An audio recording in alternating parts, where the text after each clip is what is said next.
Welcome back to Morning Joe. It is Thursday, September 5th. Still with us, we have Mike Barnicle, former aide to the George W. Bush White House and State Departments, Elise Jordan, and professor at Princeton University, Eddie Glaude Jr. Joining the conversation, former U.S. Senator, now on NBC News and MSNBC political analyst Claire McCaskill.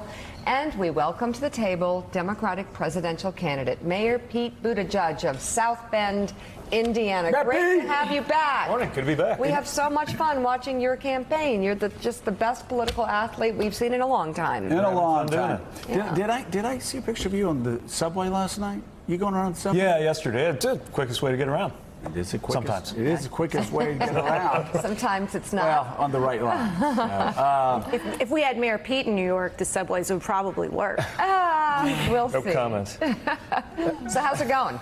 It's good. You know, we're entering you can just feel with Labor Day, we're in Yeah. a different stage of the campaign. So now's when the ground game really becomes central. We're opening 20 offices in 20 days across Iowa, a bunch of offices opening up around New Hampshire, getting more and more organizers on the ground, up to, I think, about 100 in Iowa. And it's fun. I mean, the summer's fun. You can do the fairs. There's a certain... But in a way, I think now is when a lot of the folks who have not been there for the blow-by-blow, following every minute with every one of the 24 or so candidates, this is when a lot of other folks are starting to tune in, and you can feel something starting to gel, even if a lot of people don't make up their minds till the last few days. Crowds are picking up.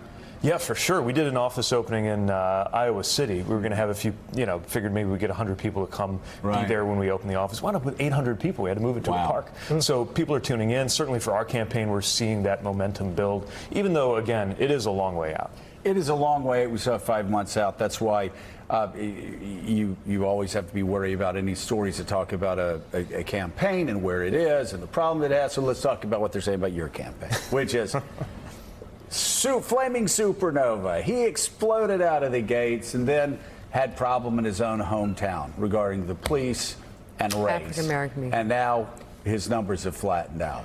Is that a fair narrative? If it is a fair narrative, how do you get past that? Well, I think what's fair is to talk about the importance, in order to win and in order to deserve to win, of being able to earn the support of black voters, which is especially challenging, I think, when you're newer on the scene. And we're talking about voters, many of whom need to see a lot before they make a final decision in the final days. What I think is not as accurate is to expect that we would have continued in blast-off mode forever. It's natural that after arriving on the scene, arriving in a top tier of candidates, now there's more of a kind of level phase where we're building out the ground game. I'm not worried about that. In fact, we're very encouraged about the trajectory here. But I think what's happening at home in South Bend points up what it means to be in charge of a city and in charge of a challenged city that's got a lot going on. And I welcome the fact that I might be the candidate or one of the candidates who gets the most questions about race, because this is something we need to talk about, wrestle with, and act on as a country.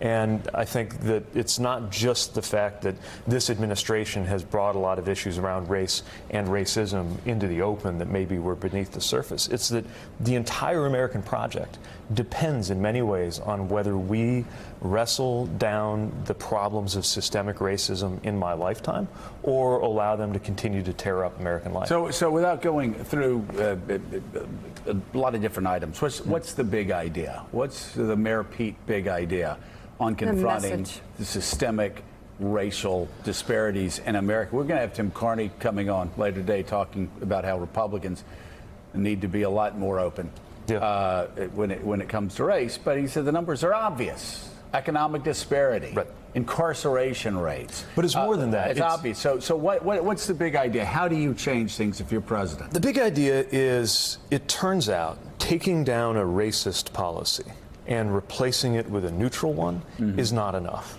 And the reason is that these disparities you're talking about didn't just happen, they were brought about on purpose.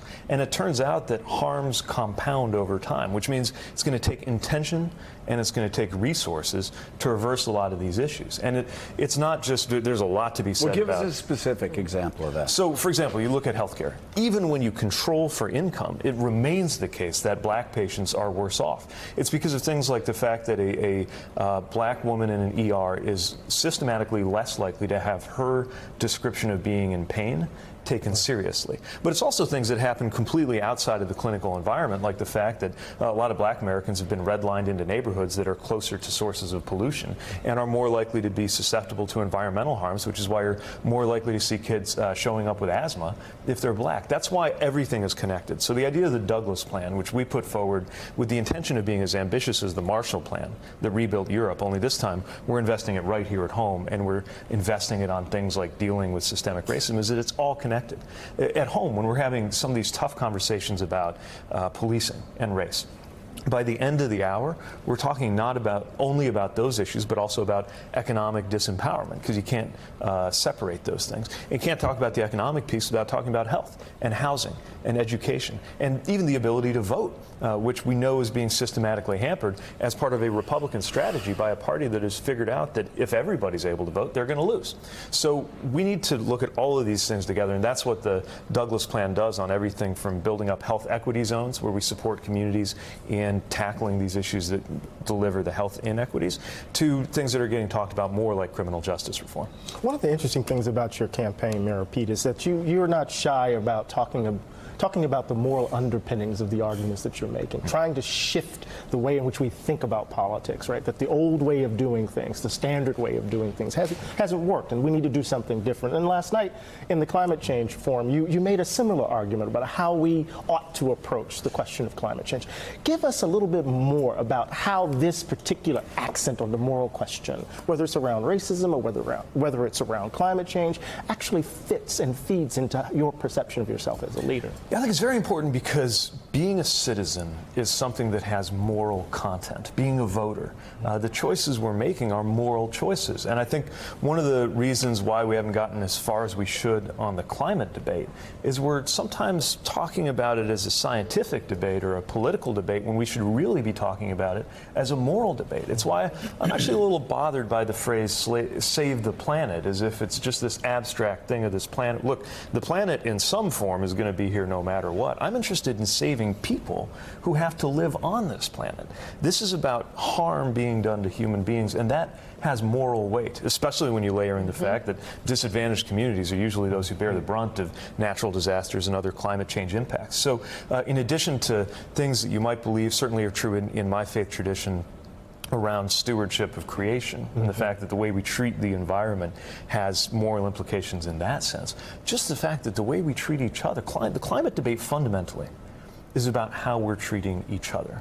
Whether we think it's okay for some Americans and some people around the world to suffer more today, and for whole generations in the future to suffer more tomorrow, because we're unwilling to make the tough political choices and to summon the national ambition to actually do something about this. I do think that whether it's that issue, certainly the gun issue, or any number of other things we're facing, we have got to be willing to engage at the moral level and do away with this idea that that only one side of the aisle is going to talk in moral language. Now, there are reasons why we're a bit allergic to this in our party, and some of those reasons are good, right? I definitely know the consequences of people trying to impose their religion on others through the political process. Right. And we're the party that stands up for the idea that when you're in office or when you're running for office, you got to look out for people of any religion, people of no religion, people who might have different moral views. It's still okay for us to talk about moral underpinnings for what it is we believe. Thanks for checking out MSNBC on YouTube, and make sure you subscribe to stay up to date on the day's biggest stories. And you can click on any of the videos around us to watch more from Morning Joe and MSNBC. Thanks so much for watching.